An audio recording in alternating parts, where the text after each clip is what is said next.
I'm going to record it as well. Can't We're there. Right. I think we're happening. We're live. So now we want to just wait for a couple of people. I wonder if anybody's going to join us. Should we have a chat whilst we wait? You've done this quite a bit, haven't you? I have. Yeah. How are you doing? Tell me how you are. It's been like forever. You written a book? I had my COVID jab today, so I'm just feeling a little bit, I'm not sure. I'm okay, but I'm just potentially a bit achy. How are you? I'm great. I had my COVID jab about a month ago, and I was great for about 3 days, and then I just felt like I'd been hit by a lorry. Boom, and I was like, oh no, I thought I could get away with it. But I think there was a combination of like girly things going on, like hormones and, you know, being a bit anemic and all those things. So in the mix of it all, I can't just blame the jab, but I'd like to blame it for about 4 weeks. Yeah, I mean, yeah, this afternoon I had a bit of a nap and I had a bit of a headache, but that wasn't to do with the jab. That was just me. So let's just set the scene for anyone that is joining us. I'm in Adelaide, as mostly streaming on my Facebook. So I think most people know that I'm actually in McLaren Vale, which is about an hour south of Adelaide. And Aneesa, where are you in the world? I'm in sunny Brighton in England. Actually, that's a bit. Yeah, it's not always sunny in Brighton, but it's beautiful by the sea. And it's a nice hot day today, isn't it? You've had some hot weather. Yeah. We've been really lucky here the last couple of days. Yeah, I've heard everybody on my Facebook feed was going to the beach. Yeah, I know. We just have to avoid it. No, I was doing a voice workshop outside yesterday. It was lovely because it's like singing workshops, as you know, and it's great because everyone just arrives and I say, bring a camping chair if you want to sit down, and bring something to eat and drink. So we'll socialise a little bit at distance afterwards, and I get my little bunting and tape measure out and make sure that everyone's. So you've kind of adapted. Oh my goodness, you're still in the midst, aren't you? Because you do so much work with choirs. And amazing. I was actually watching your videos earlier on your website, and we'll put the link in the comments for all that. But you're so like out there with groups of people singing, like, and you're still not allowed to get together. Is that right? As choirs in the UK? So back in March last year, when COVID struck, we went into lockdown and we were no longer allowed to meet together in groups, as lots of people around the world weren't either. And from March till December, I was really inspired to try and keep everyone together and run Zoom rehearsals. And I did it with all my heart, and it was brilliant because I run 5 choirs for charities and organizations, and it's been amazing keeping everyone together. But I had this kind of moment where I took stock, because I think a lot of people did over COVID. I think a lot of people asked themselves, am I doing what I want in life? Am I leading the life I want? And I didn't really have time to do that because I was busy like getting people to feel good and feel connected. You were giving it all out.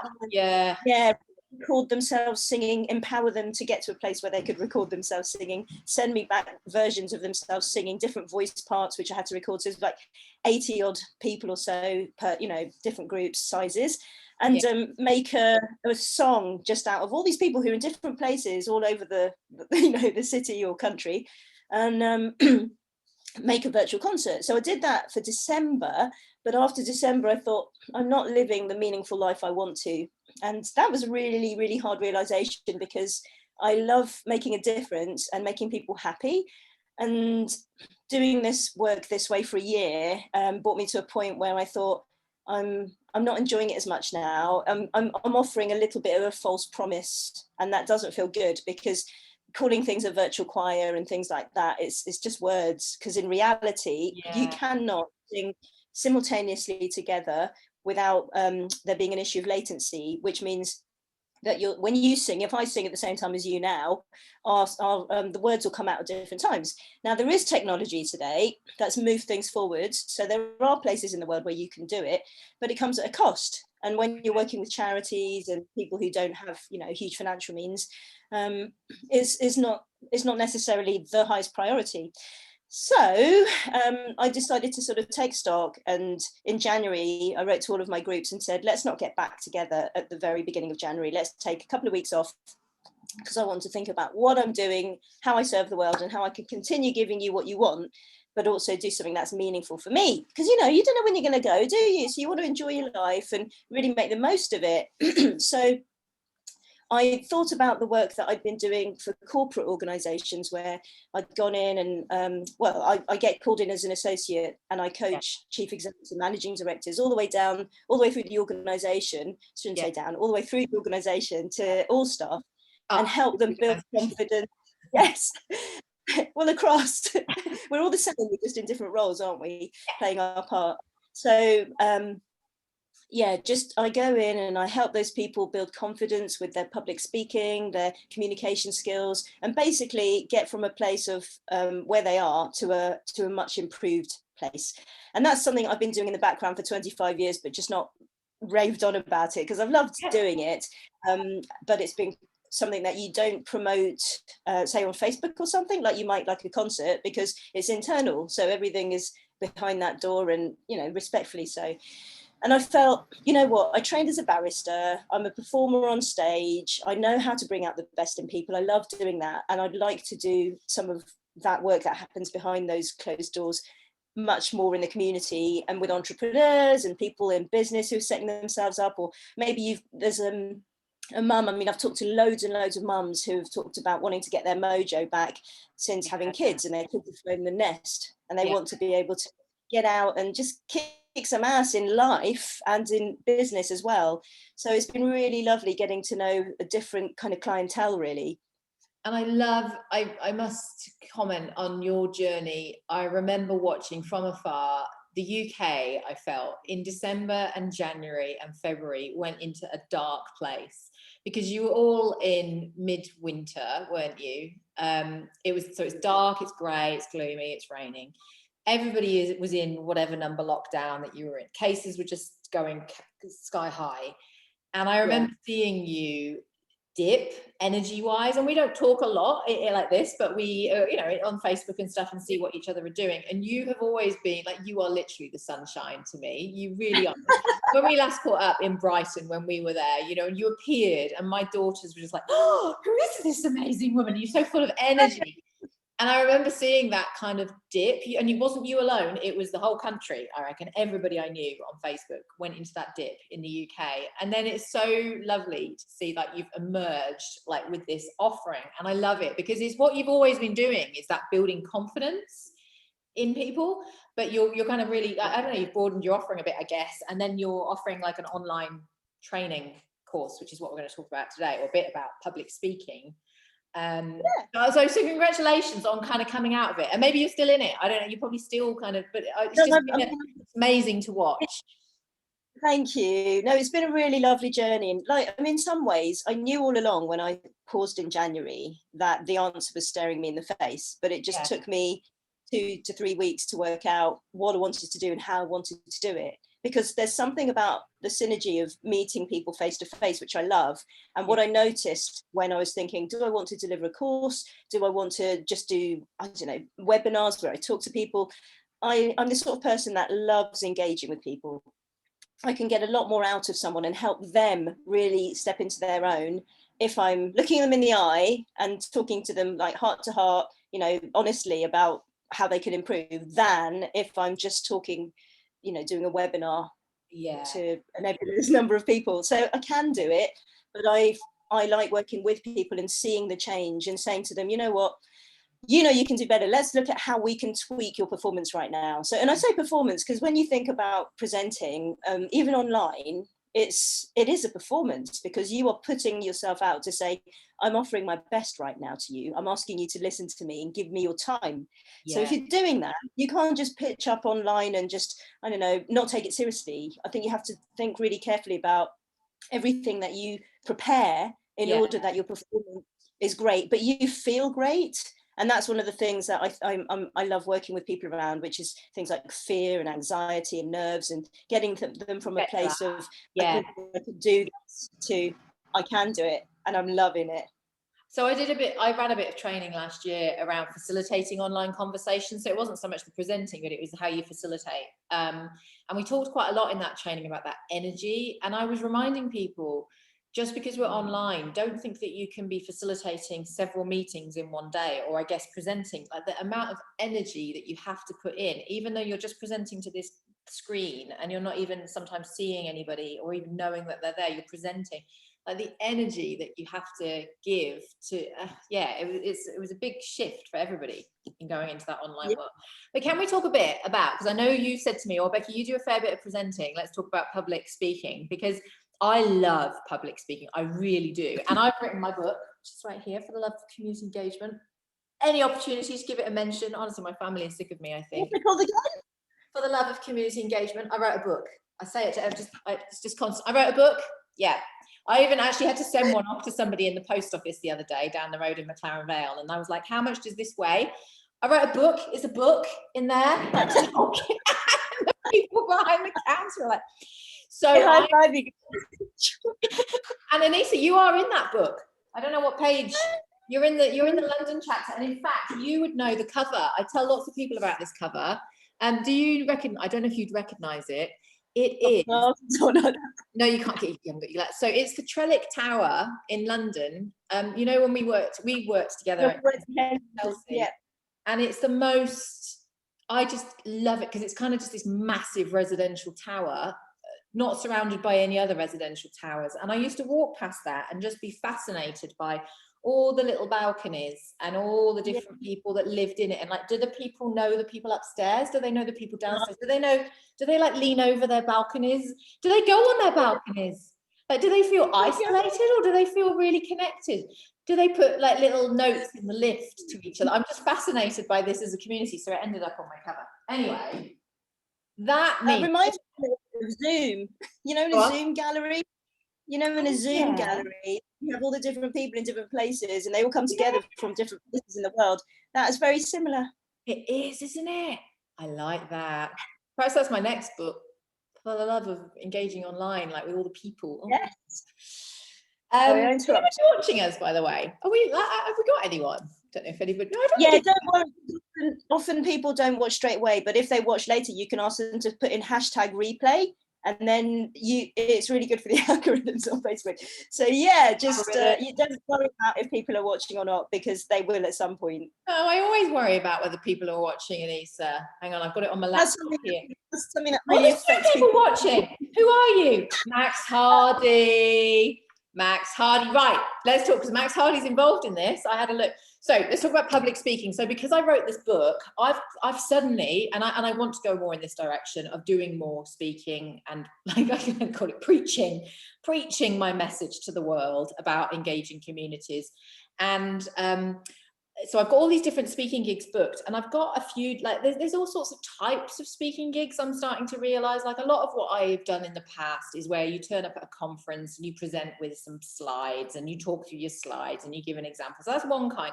Then you have your keynote presentations, which is what I'm getting more and more of, which is brilliant. And I love that. And that's where I'm kind of going in with that bigger kind of messaging, that kind of, is that next level up of inspiration. And I always joke saying, like, it needs to be something more profound, you know, leave people with a bit of like, woo. And but equally, I'm a very practical person, so I can't help but give people practical tips and ideas and inspiration.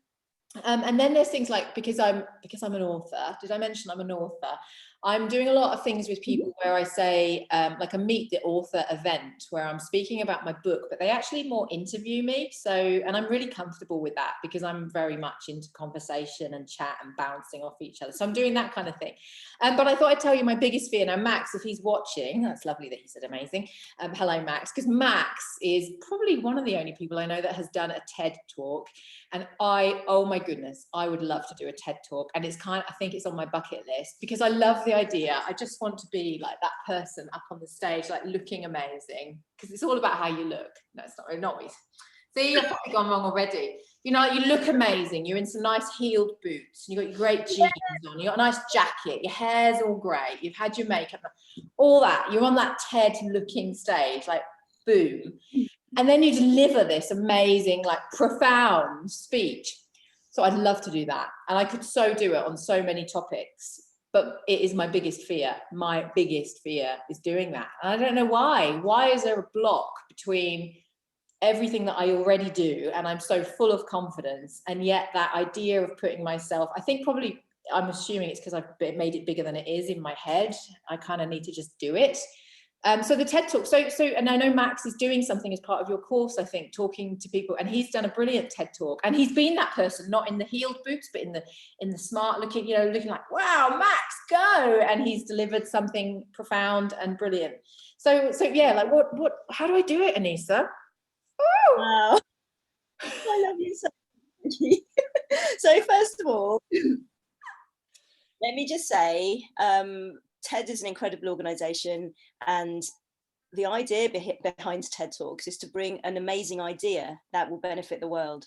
Okay. And that's a beautiful thing to think about. If you just take that concept to start with, that you are bringing an idea that's going to benefit the world. Okay, so after you've got, someone might go online and watch that TED Talk, and it would still be relevant to them in the future. So some amazing TED Talk happened years ago. Okay, so that's the first thing. Can I write that down? I'm recording it so I can watch it back. I feel like I need to write that down, because already that has like, yeah, okay. You see, you've calmed me down already. Okay. The second thing is, now brace yourself. What I'm going to say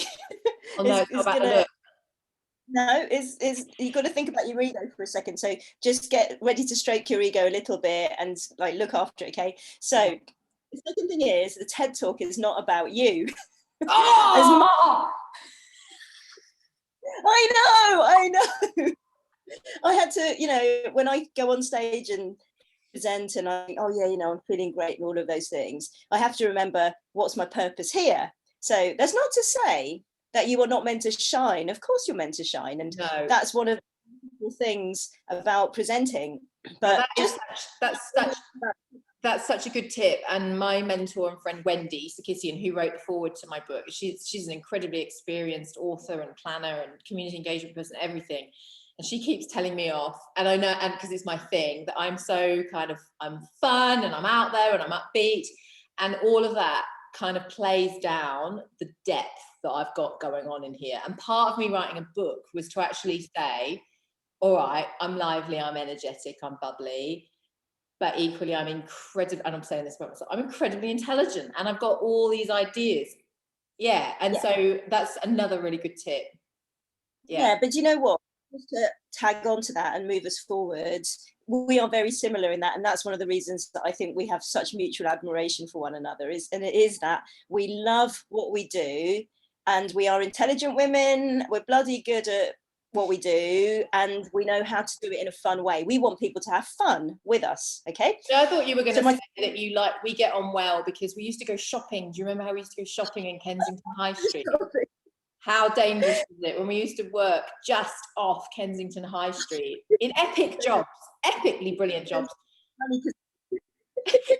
But listen, let me the third point, right? The third point is, if we park TED for a moment, in yourself, you already have everything that it takes to make a difference to people's lives. So whilst doing a TED Talk is a beautiful thing to do, it's one platform. So there are Toastmasters International platforms, there are local speakers platforms. But if you, just from the things that you've reeled off just now about what you have in your diary coming up, think about the amount of lives you're touching and moving and inspiring simply by being present and delivering your message effectively. And so that brings me to the bit about being fun and intelligent. I think we both really believe it is possible to do both at the same time, to be fun and also impart a really important message to people at the same time. And you do it brilliantly already. So one of the things that you talked about there was fear and anxiety and nerves, all of that kind of thing. And that is what I would say is part of the training process. Yeah. So, and already I'm more, so one of the reasons why we're doing this, not just because we like having a chat, but you're running this online training to help people exactly like me. And I said, well, Rose said, let's do this on Facebook so that all of my friends can see it. Because I know so many amazing professional men and women who do a lot of this speaking. And I know that I would have a lot of Facebook friends who, and anyway, all the people that follow me, but people that have to present in their work in their day-to-day lives, even if it's in their community, in their spare time. And speaking of that, I just mentioned to you very briefly before we went live that I don't tend to get nervous. I would if it was a TED talk, although you've calmed me down a bit there, which is quite good.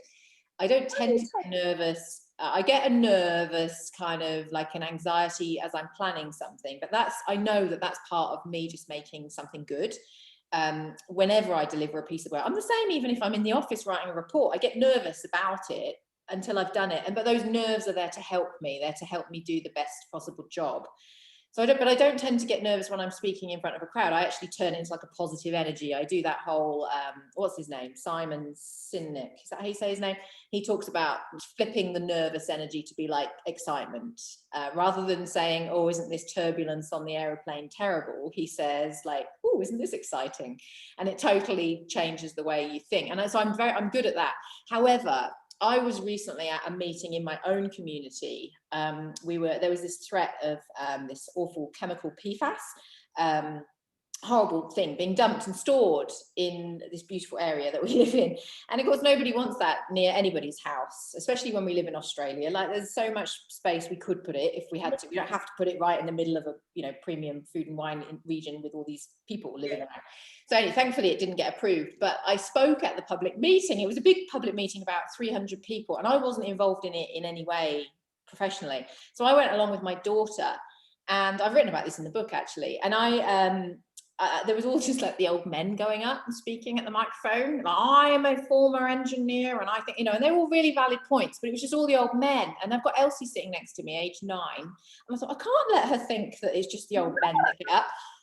Mummy needs to get up and say something. So I was like, right, I'm going to get up. And as I queued up at that microphone and I said my bit, I spoke so passionately, obviously from the heart.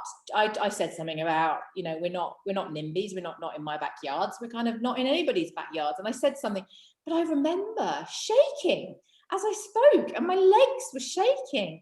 And so I think this kind of like public speaking in my world is not just the professionals public speaking, but it's about community members having the confidence to stand up and say stuff they're passionate about without like having that, and I had to do it because Elsie was watching. I don't think I'd have done it otherwise. Have you got any nerves? Like how do you deal with passion? And I know you've done some stuff where you've spoken about personal things, and how do you do that? Yeah, I mean, the thing is, I'm a really passionate person, you're a really passionate person, but there's something about when we're speaking from the heart, which you should do, that bag of nerves just consume you, and you just think, I know what I want to do, but how am I going to do it? How am I going to do it? And so one of the things that I do on the course is give people the opportunity to address nerves, anxiety, and fear. Did you know that people are more scared of public speaking than they are of dying? There's a statistic that the number of people that are scared of that is massively high. It's so high. You just think they're more scared of getting on the stage and speaking in public. It's called glossophobia.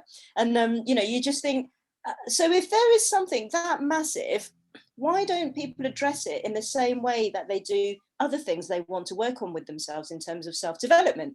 So, you're happy to go to a gig for a night out and spend 15 quid, or go for a spa weekend away and spend a couple of $100s, but you're not happy to invest in yourself to bring you to a place of confidence, so that when you walk out and do those sorts of impassioned talks, that you can do them brilliantly and enjoy them as well. And that's what I'm all about. It's like, you don't want to get on stage and think, I got through it. You want to get on stage and enjoy the moment. You want to be in control of everything that happens. Yeah, so the first thing that I always get people to think about is around mindset. Okay. So thoughts, feelings, and emotions, it's all the stuff that's going on in your head. If you don't believe that you can do something, the chances are you won't do it. Or you'll do it, but you won't be brilliant at it, right? Yeah. So that in itself means you're probably not going to enjoy it. So there's a whole section at the beginning of the course where we talk about mindset and say, what are the thoughts that are running through your head right now when you visualize yourself walking up to the steps before you go on stage? How are you going to manage those thoughts? How are you going to turn that fear into excitement? Because, scientists find it hard to distinguish between fear and excitement. If I said to you right now, are you feeling fear or are you excited? And the thing then is to take the energy that you're kind of emitting everywhere and that is consuming you, and channel it from, oh my God, I can't, into, I'm doing it, I can, I'm doing it. and feeling like totally amazing. But you need to know how to manage and control your emotions, your thoughts, and your breath. So let's do a little exercise really quickly, okay? Oh, okay. If I said to you, when you're nervous, where do you think you breathe? Where do you think your breath goes to in your body? When you're nervous? Here, like, I don't know. Yeah, there. Touch the right place. So it's shallow breathing. It's really shallow. You're kind of.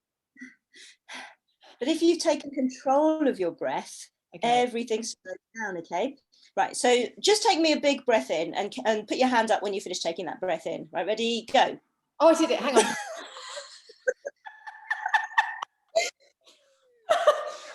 I'm just checking. We've still got 2. Oh, we've got Maxwell. Oh, and Emma is watching. That's my hairdresser. How's the hair, Emma? Right. Sorry. Back to the breath. Right. That's all right. So just taking like a breath, because I'm asking you to take a breath. Okay. So 3, 2, 1, go. You've taken your breath in. All right. So that's got to be the fastest on record. Like 1 second she went. But you know what? When you're in the flow of something, it can be that quick. Right, now do this. Right. Imagine you've got a cocktail straw in your teeth. Now, you know I don't drink, but I do like a good Neither do I. Did you know this? I know. I've been watching. Yeah, girl. So small cocktail straw, not a McDonald's straw. Cocktail straw, thin, small. A little one. Okay. Okay, so watch my lips, and it's got to be quite audible. And the aim is going to be to breathe in and down into your stomach, your diaphragm area, and expand that. Now, as dancers and singers and people who want to look good, we don't want to walk around with our belly flopping out, but for the purposes of this exercise, in your body and equip you, you're going to do that. Okay, so it's going to go like this. Trained dancer, you see, I find that whole concept of letting your stomach go out, like, doesn't mean you have to keep it out. Okay, so you're going to go.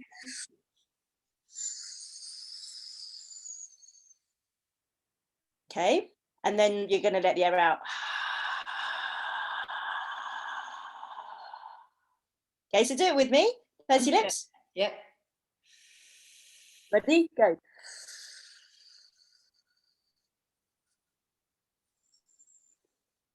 And now out.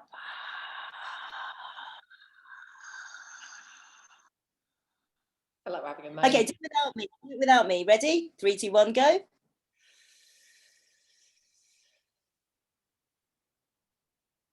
Put your hand up when you finish.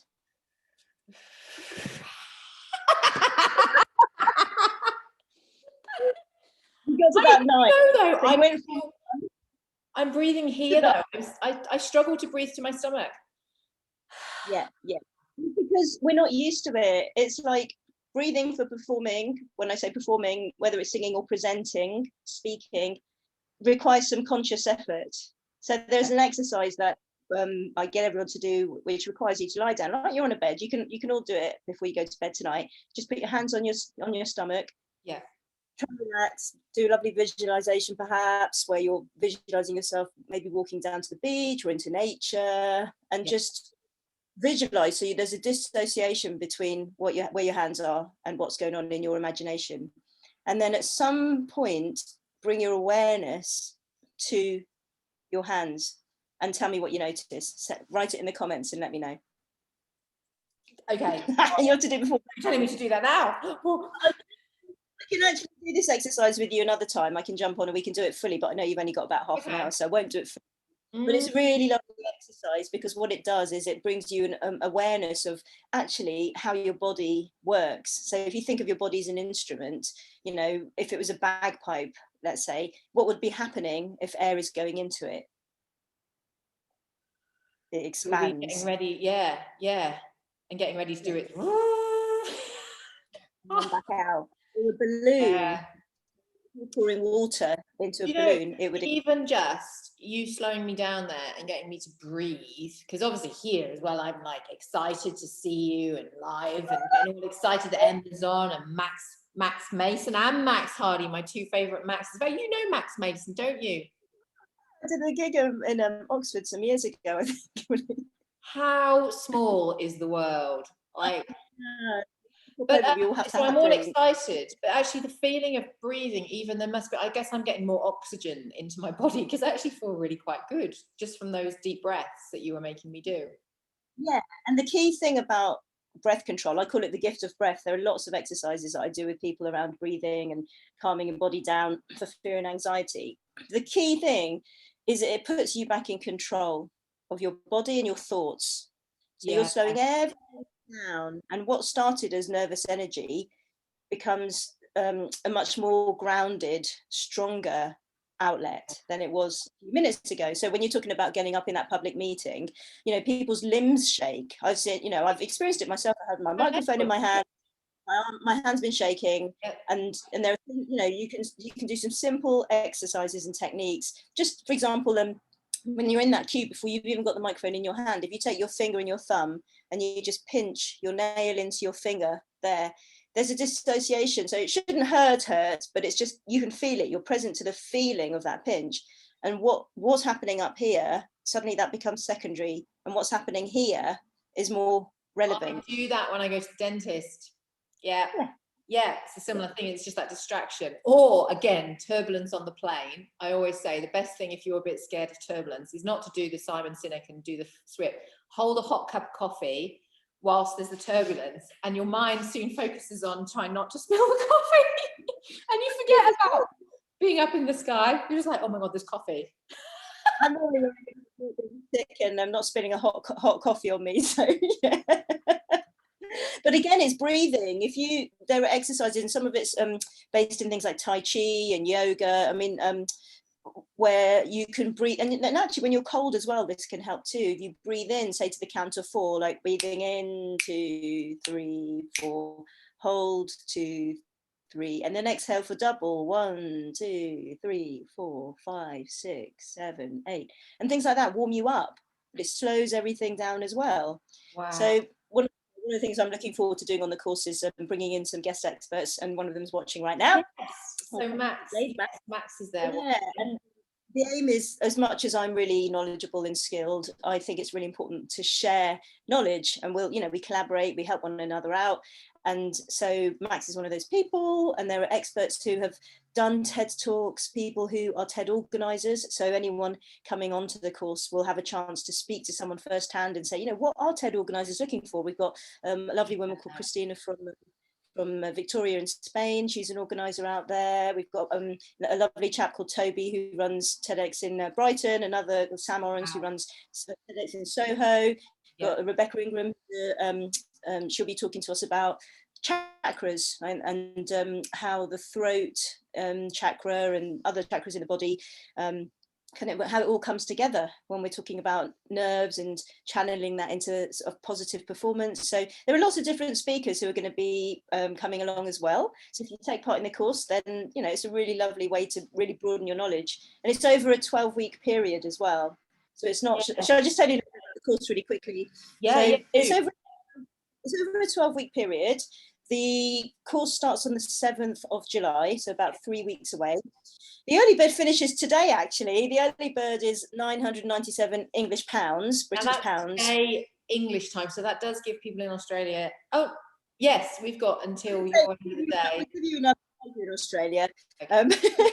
I might even give you more than one if you're really keen. So basically, and you can pay in installments, because I know in this current climate asking someone to part with all that money can feel difficult. But I also say, when you break down the number of hours and teaching hours and coaching that happens, you're basically paying about $15 an hour, 15 to 18 bucks, and normally it's 150 an hour. So it's really lovely way to learn a lot over this. We are actually just in the final couple of weeks of the financial year here in Australia, so I think if anybody's watching this and likes the idea, which I think they should, because it sounds amazing, but get it spent in the next 2 weeks, because then it's out of, a lot of organizations have budgets that they need to get spent by the end of June, so it's good timing. There you go. Yeah, so there's going to be no more than 6 per cohort. We've almost filled the first cohort up, and if the team want to come together and fill up their own cohort, they can. But there's I'll take you through everything from mindset to planning, because if you don't, and it's not talking about it, it's doing it. Every I'm going to be giving you examples of how to do things and then actually doing them with you. But in addition, we look at image, we look at preparation. Because again, if you've got a plan but you haven't prepared things, like you don't know in your bag that 3 weeks before where you've put your lipstick or your antibacterial wipes or a bottle of water, you need to know exactly where you're going to put those things. And it sounds really like minor, but honestly, I've been to events before where they haven't provided water, and you need to make sure that you have absolutely everything down to your own clicker in case the PowerPoint doesn't work. And then an opportunity to practice. So in each cohort, every single week, you'll be practicing something. So it could be an elevator pitch, it could be a speech you want to do, and I'll be giving you feedback. So in addition to the Wednesday night, well, for us, it's Wednesday night, 8 p.m. So I think, I'm not sure, you have to tell me what time it is for you when it's 8 p.m. No idea. I can't do it in reverse. I thought, well, I've got one of those world clocks. Yeah. And everything's recorded too, so if you can't attend, then we can still catch up another time. But in addition to the Wednesday night, there's also one point in the week where I'll catch up with the group. We agree a time, and it's called a practice session. So you bring your talk to the session and we work on it. So it's not just like a lot of lives and training that's happening at the moment where people buy the package, they go away and do it on their own and then can only ask questions on Facebook through comments, which for some people is great, but for something like public speaking and presenting, I want to work with people directly. So you really go away feeling equipped. It's like the ultimate toolkit. So there'll be two performances, one performance amongst your group where there'll be a Q&A. Because again, lots of people find the Q&A part of presenting hard. But then there'll be an open public performance as well, where people pay to watch your talk. And that really kind of ups the ante. You don't have to do it, but it's a really great way to practice overcoming those nerves. So the sooner we start to bring in those things that really make you edgy and nervous, the better, because then we can work out what resonates for you in terms of preparation, because you're going to be different to the next person. I love it. I think it sounds brilliant. And even just this, like literally, what have we been on for? Half an hour conversation. You've already said some things to me that have just honed me in on what I need to do to get even better and to feel even more confident. And we haven't even, maybe we should do this again. Should we do this again next week? Because I've still got heaps that I want to talk to you about. Because I wanted to mention the imposter syndrome as well, because I talked about this at my book launch last week, that like, who am I to write a book? And that kind of self-doubt that a lot of people, particularly women, have, and that we're constantly questioning ourselves and whether our message to the world is relevant. And we have this underlying doubt in ourselves. Yeah. And who, this whole thing, if I think about where I started, like before everyone takes it back to, oh, you trained as a barrister, but there was a life before that. I was involved in every sport going under the sun at our school, every aspect of drama, every aspect of music. Our parents were really encouraging, and there was definitely something about those opportunities that shaped who I became. So yes, I did decide to become a barrister because I wanted to make a stand for the underdog, but I also chose not to stay in what I call legal land. I wanted to bring those skills to the community, and that's how I met you. It's like learning how to implement a lot of this stuff on the ground so it could go grassroots up and help empower people, ordinary people, not just people who are in high-powered work situations, but equally the other way around too. So if you can work with people right at the top, you can help influence very little bit in how the language they use, in the physicality and the body language that they present, how they get their message across and how they think, and then doing it from the bottom up as well. So when those worlds meet, you don't have this disconnect. I mean, honestly, some of the language that people have used when I've done my training has been quite shocking. And I've thought, am I the first Asian person you've met? Because it's clearly something not quite right here. Or am I the first woman that you've actually found standing up to what you're saying here? Because if you listen to your words, and challenging people a little bit, it's okay, don't take shots.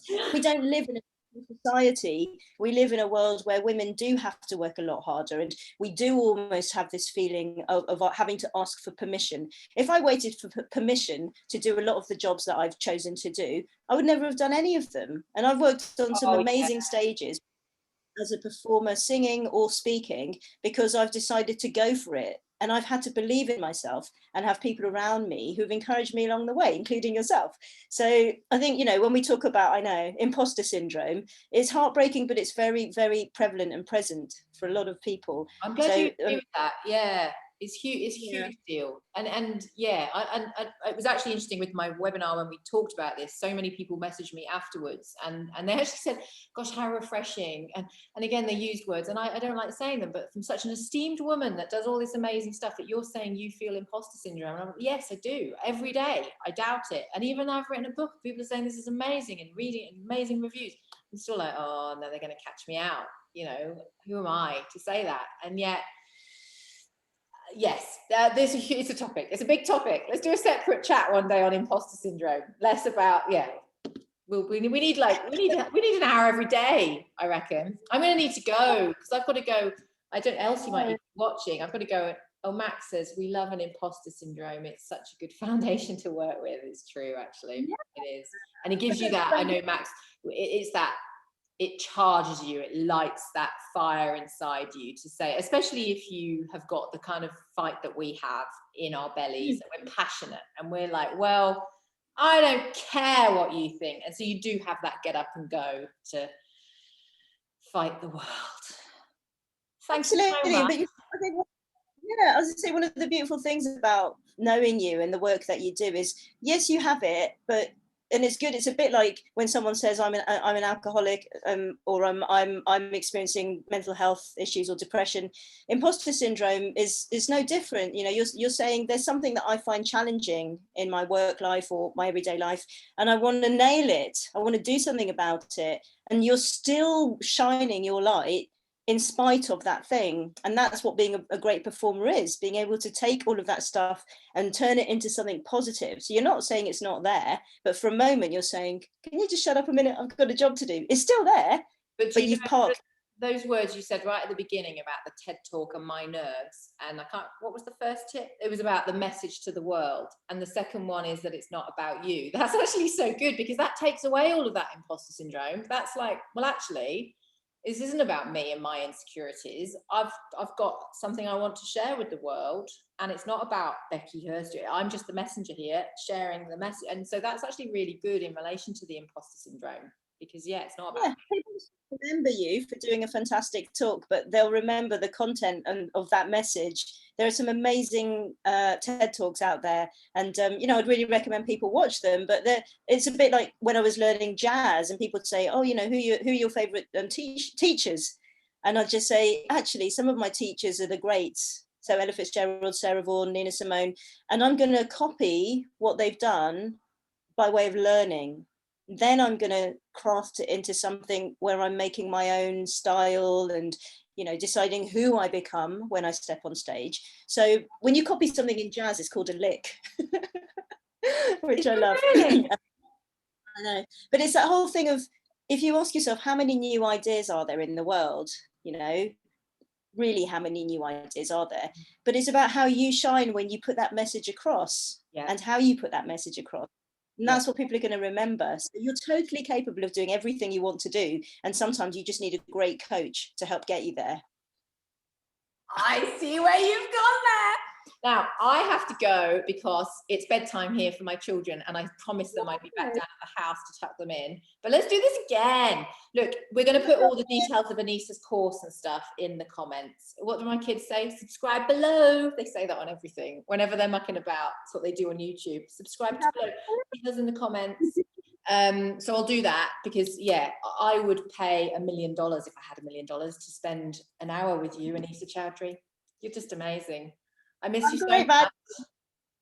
I wish you're a bit like, though, again, my friend Wendy, I always say to her, it's a good job you're in Vancouver, Wendy, because if we lived in the same town, like, we would just I don't know what would happen to the world. It would just be amazing. So it's probably good that we're kept apart, Aneesa, by this 10,000 mile distance.